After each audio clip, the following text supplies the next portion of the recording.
पर समझ की सुंदर काया है। Born to be remembered, born to be remembered, born to be remembered, born to be remembered।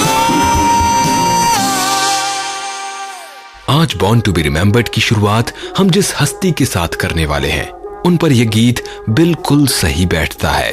मेरे प्यारे वतन, मेरे बिछड़े चमन, तुझको दिल को दुआ, तू ही मेरी आरज़ू, तू ही मेरी आबरू, तू ही मेरी जान। मेरे प्यारे वतन, मेरे बिछड़े चमन, तुझको दिल कुर्बान। देश को घुसपैठ से बचाने के लिए बहुत से वीरों ने अपनी जान की बाजी लगाई है और ये सिलसिला अभी तक जारी है। तो आज एक ऐसे ही बांकुरे का जन्मदिन है जिसने दुश्मनों का सामना तब तक किया जब तक लहू में गर्मी थी और शरीर में जान। इनके हौसलों के आगे दुश्मन के पसीने छूट चुके थे, इसीलिए वो अपनी गलत मंशा को पूरा नहीं कर सके। 31 जनवरी वर्ष 1923 में हिमाचल की वादियों में जन्मे सोमनाथ शर्मा का नाम आज भी देश की आजाद फिजाओं में सुनाई देता है। इनका जन्म एक ऐसे परिवार में हुआ था जहां ज्यादातर लोग सेना से जुड़े हुए थे। ऐसे में सोमनाथ भला कैसे पीछे रहते। हाँ, ये बात अलग है कि जब भारत सरकार ने इन्हें देश के सर्वोच्च वीरता पुरस्कार से नवाजा उस वक्त वो जिंदा नहीं थे, लेकिन सोमनाथ शर्मा ही वो पहले वीर जवान थे जिन्हें देश का पहला परमवीर चक्र प्रदान किया गया था।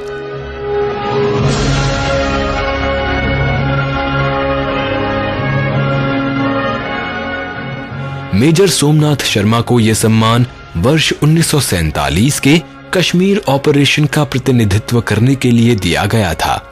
रॉयल मिलिट्री एकेडमी से अपना प्रशिक्षण पूरा करने के बाद 22 फरवरी 1942 को इन्हें ब्रिटिश इंडियन आर्मी में 19वीं हैदराबाद रेजिमेंट की 8वीं बटालियन में शामिल किया गया।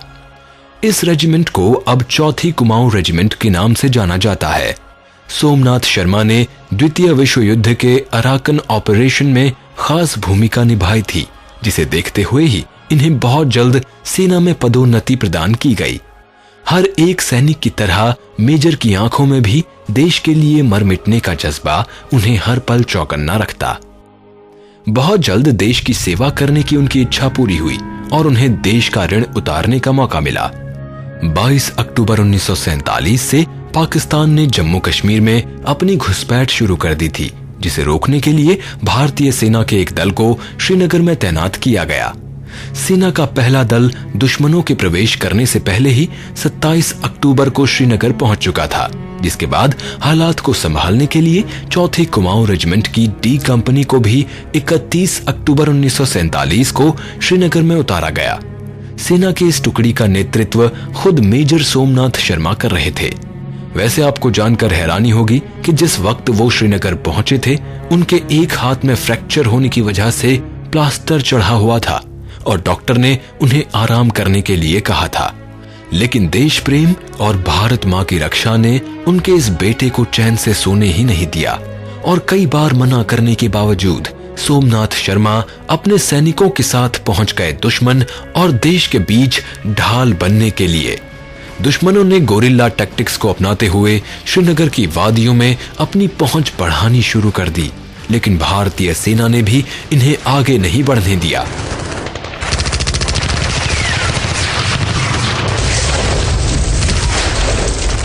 लड़ाई जारी थी और इसी बीच 3 नवंबर को उत्तर की तरफ से सैनिकों के 3 और दल भेजे गए ताकि दुश्मन इस ओर से प्रवेश ना कर सके। सेना ने तुरंत ही वहां पहुंचकर सुबह 9:30 बजे तक बड़गाम में अपना कैंप लगा लिया, लेकिन जब वहां दुश्मनों की हलचल नहीं नजर आई तो दोपहर 2 बजे तक 2 टुकड़ियों को वापस बुला लिया गया। पर खतरा अभी भी था, इसीलिए मेजर शर्मा के नेतृत्व में डी कंपनी को बडगाम के दक्षिणी छोर में 3 बजे तक रुकने के आदेश दिए गए ये फैसला सही साबित हुआ क्योंकि 2:30 से ही गांव के कुछ घरों से गोलियों के चलने की गतिविधियां शुरू हो गईं।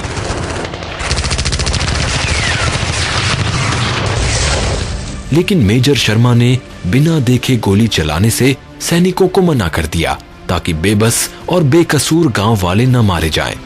मेजर को इस बात का अंदेशा था कि दुश्मनों की संख्या 700 से ज्यादा है और वो उन पर पश्चिम की तरफ से हमला कर रहे हैं। ये हमला छोटे हथियारों, मोटार और भारी ऑटोमेटिक मशीनों से हो रहा था।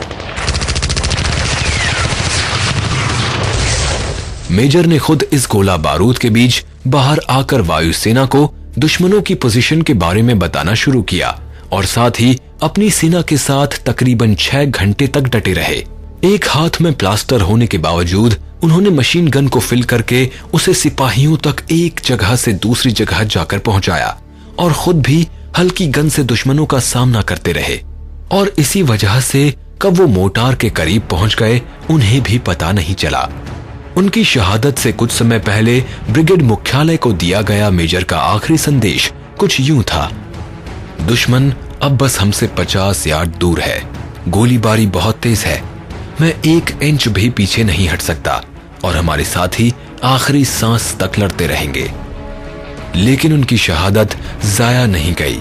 मेजर शर्मा ने दुश्मनों को आगे बढ़ने से रोका था और उनकी मदद से वायुसेना ने समय पर दुश्मनों के ठिकाने पर पहुंचकर उन्हें वहां से खत्म करने में कामयाबी हासिल की। भारतीय सेना में मेजर सोमनाथ शर्मा ने अपनी बहादुरी से वो इतिहास लिखा जो आज तक देश को उनके कुर्बानी की याद दिलाता है। न ही कल उन्हें कोई भूला था और न कल कोई भूलेगा। शहीद बेटे को जब देश ने परमवीर चक्र से नवाजा तो ये सम्मान खुद उनके पिता मेजर जनरल अमरनाथ शर्मा ने प्राप्त किया। एक पिता के लिए इससे गौरव की बात क्या हो सकती है कि उसका बेटा मौत की नींद में सोकर भी देश के इतिहास में हमेशा जिंदा रहेगा। आज बॉर्न टू बी रिमेंबर्ड के साथ पूरा देश शहीद मेजर सोमनाथ शर्मा को सलाम करता है। शान तेरी कभी कम न हो ऐ वतन, मेरे वतन, मेरे वतन। शान तेरी कभी कम न हो ऐ वतन, मेरे वतन, मेरे वतन। आन तेरी कभी कम न हो ऐ वतन, मेरे वतन, मेरे वतन।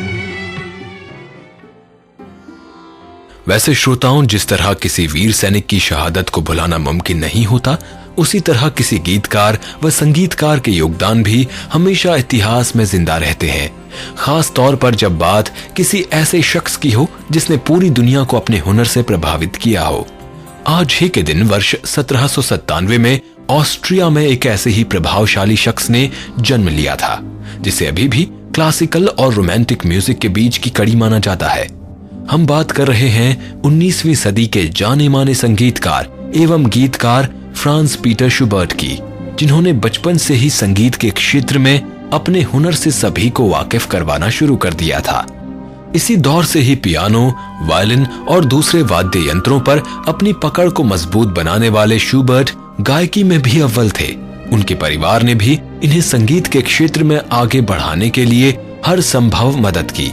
इनका दाखिला स्टार्ट कोनविक्ट में कराया गया, जहां से शुबर्ट ने अपनी संगीत शिक्षा का प्रशिक्षण लिया। इसके बाद वर्ष 1808 में जब शुबर्ट ने इंपीरियल कोर्ट के सामने परफॉर्म किया तो इन्हें वहीं पर संगीत सीखने के लिए स्कॉलरशिप प्रदान की गई। इंपीरियल कोर्ट में इन्होंने अंटोरियो सालियरी जैसे बड़े बड़े संगीतकारों व गीतकारों से प्रशिक्षण लिया। सभी ने शुबर्ट के जीनियस माइंड को समझा और आगे बढ़ने के लिए प्रेरित किया। यहाँ पर शुबर्ट ऑर्केस्ट्रा में वायलिन बजाना शुरू कर चुके थे और कुछ समय बाद वो और उनके कुछ साथी वायलिन के अलावा पियानो जैसे म्यूजिक इंस्ट्रूमेंट भी अपने गुरु की अनुपस्थिति में बजाने लगे थे वर्ष 1812 में शूबर्ट की आवाज ने उन्हें कॉलेज की दीवारों से बाहर जाने के लिए विवश कर दिया और फिर अंटोनियो सालियेरी के कहने पर वो 3 साल और उस कैद में बिताने के लिए राजी हो गए। अब संगीत की दुनिया का ये परिंदा उड़ने के लिए आजाद होने ही वाला था कि परिवार ने उन पर नौकरी करने के लिए दबाव डालना शुरू कर दिया।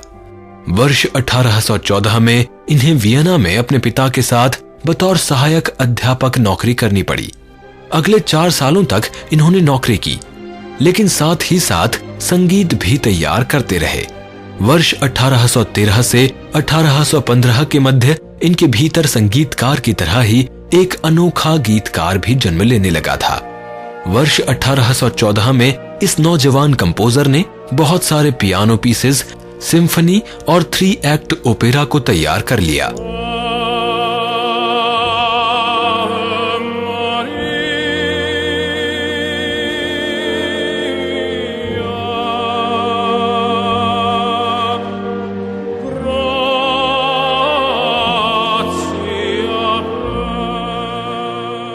18वीं सदी की कविताओं और संगीत को अपने हुनर से इन्होंने आधुनिकता प्रदान की और इसे नई पीढ़ी को विरासत के रूप में सौंपते चले गए। 1 मार्च वर्ष 1818 को वियना में इन्होंने अपने इटालियन ओवरचर इन सी मेजर के खास संगीत को सभी के सामने पेश किया और पहली बार ही में लोगों का दिल जीत लिया। कॉलेज की दीवारों से बाहर निकलकर हर पल इनके संगीत में वास्तविकता घुलती चली गई और दिन पर दिन इनका संगीत सभी को अपनी ओर खींचता चला गया। वैसे सफलताओं के साथ संघर्ष भी इनके साथ साथ चला। 1820 में शूबर्ट ने 2 ओपेरा हाउस किराए पर लिए ताकि वो नए ओपेरा तैयार कर सकें, लेकिन यहां पर शायद उनकी किस्मत साथ नहीं थी, इसीलिए सफलता नहीं मिली। लेकिन फिर अपने दोस्त की मदद से शूबर्ट ने सब्सक्रिप्शन बेसिस पर अपने गाने देने शुरू किए, जिसे पसंद भी किया गया और इन्हें आर्थिक मदद भी मिली। रिहायशी इलाकों में अक्सर लोग शूबर्ट को कॉन्सर्ट के लिए बुलाने लगे और धीरे धीरे इनके संगीत और डांस का तालमेल ऐसा बैठा कि फिर उससे कोई भी इनकार नहीं कर सका। वक्त गुजर रहा था और इसी बीच इनके स्वास्थ्य ने बिगड़ना शुरू कर दिया। अब एक बार फिर से शूबर्ट संगीत की दुनिया से दूर होने लगे और आर्थिक परेशानी के कारण इन्होंने टीचिंग करियर को अपना लिया। टीचिंग के दौरान भी नए म्यूजिक को बनाने का सिलसिला जारी रहा। वर्ष 1826 में इन्होंने स्टार्ट कॉन्विक्ट में डिप्टी म्यूजिक डायरेक्टर के पद के लिए आवेदन किया, लेकिन फिर भी नौकरी इन्हें नहीं मिल पाई। पर कहते हैं कि जो हार नहीं मानते उन्हें अंत में जीत जरूर मिलती है। शूबर्ट की किस्मत एक बार फिर बदली और वियना में इनके संगीत की मांग बढ़ने लगी। इन्होंने बहुत से नए ओपेरा व पियानो पीसेस तैयार किए और कई सोलो परफॉर्मेंसेस भी दी। वर्ष 1828 में एक बार फिर तबीयत ने कुछ नाराजगी दिखाई और वो अपनी जिंदगी के आखिरी वक्त में पहुंच गए। इनका पहला और आखिरी कॉन्सर्ट 26 मार्च 1828 को हुआ। इसकी सफलता ने शूबर्ट को बुलंदियों तक पहुंचा दिया। He was the first great composer in Western music to live by his art alone, without patronage. And he enjoyed only one public concert of his music in the whole of his life. The very nature of Schubert's unique voice made it difficult for the world to understand him or to label him. For Schubert, at the end of his life, salvation is unattainable. There is no bitterness, but unlike Beethoven, he does not sing of the fullness of the earth. Instead, he laments for our mortality.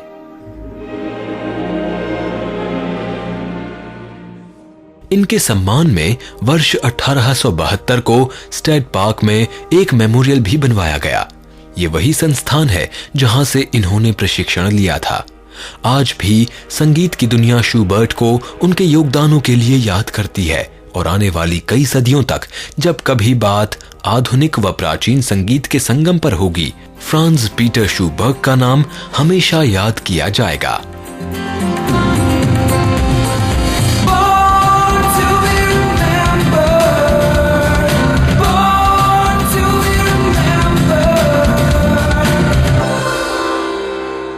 शब्द ही होते हैं वो ताकत जो हमें एक दूसरे के करीब लाते हैं।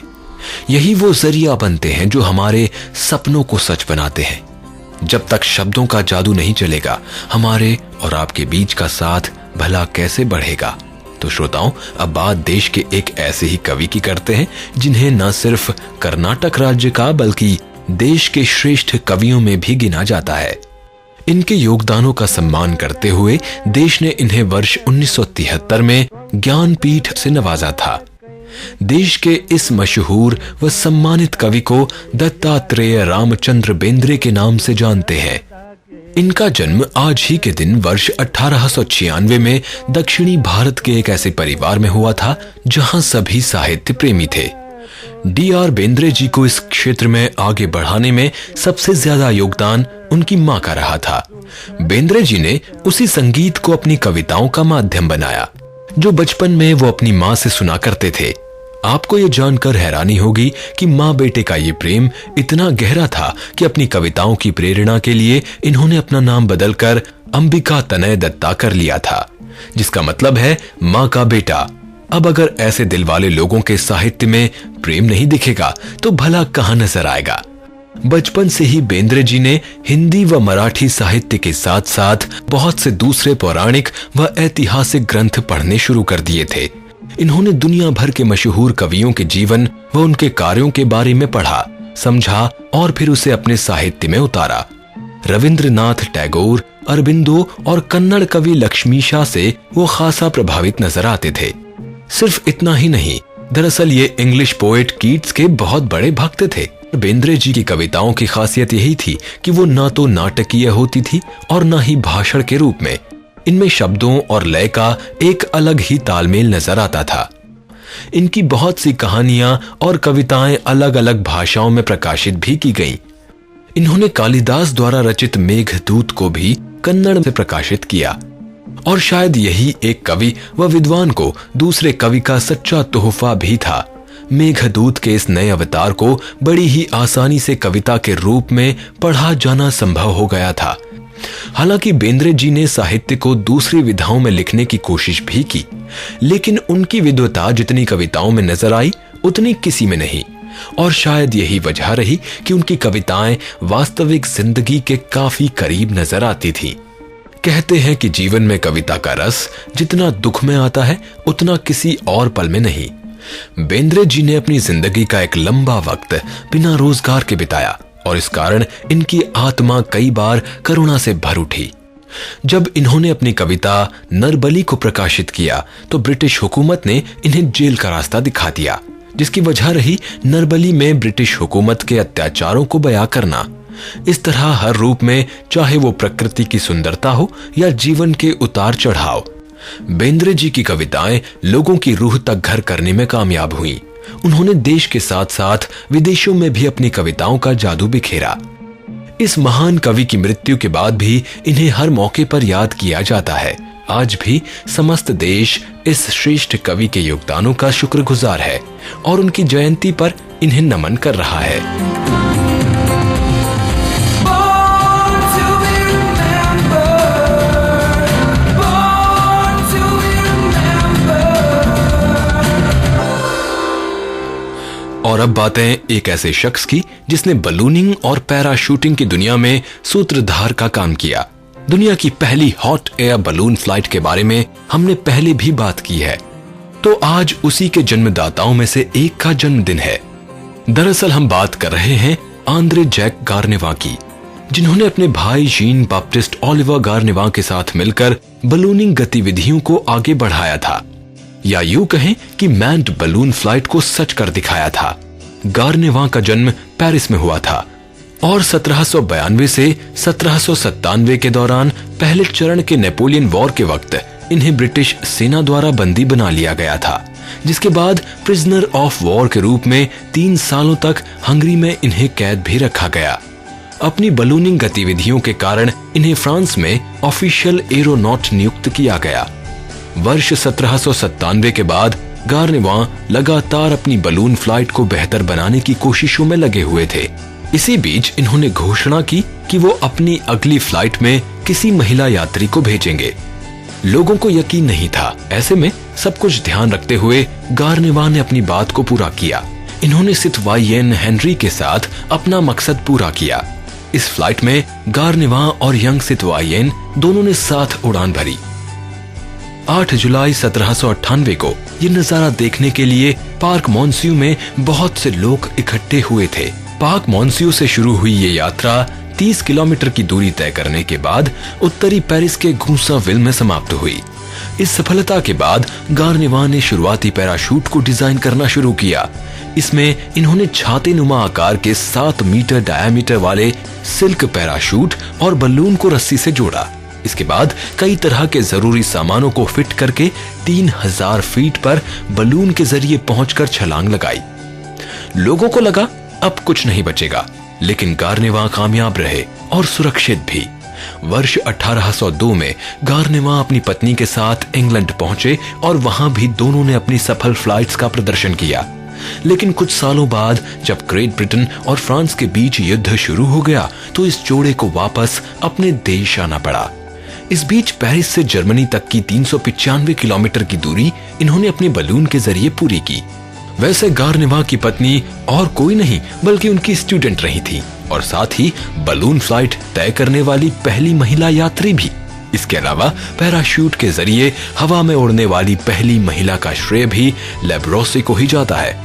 18 अगस्त वर्ष 1823 को अपनी इन्हीं गतिविधियों के दौरान हुई एक दुर्घटना में गार्निवा हमेशा के लिए हमसे दूर हो गए, लेकिन अपने पीछे ऐसे विचार को छोड़ गए जो आज न सिर्फ यातायात के लिए बेहद ही सहज तरीका बन चुका है, बल्कि अंतरिक्ष तक पहुंचने में भी कामयाब रहा है। आज समस्त विज्ञान जगत अपने इस हीरो को तहे दिल से सलाम करता है। Born to be remembered. Born to be remembered. तो श्रोताओं, ये था हमारा आज का एपिसोड। अब मुझे यानी संदीप भट्ट को आज के एपिसोड को समाप्त करने की दीजिए यहीं पर अनुमति। नमस्कार। मैं बनना चाहूँ जैसा पर शायद सपनों में, मैं उड़ना चाहूँ जैसा पर शायद सपनों में।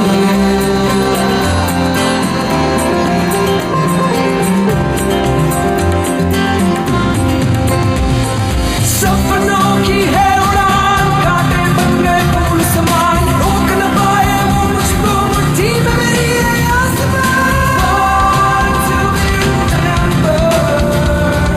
Born to be remembered. इस कार्यक्रम के कार्यकारी निर्माता जैनेंद्र सिंह,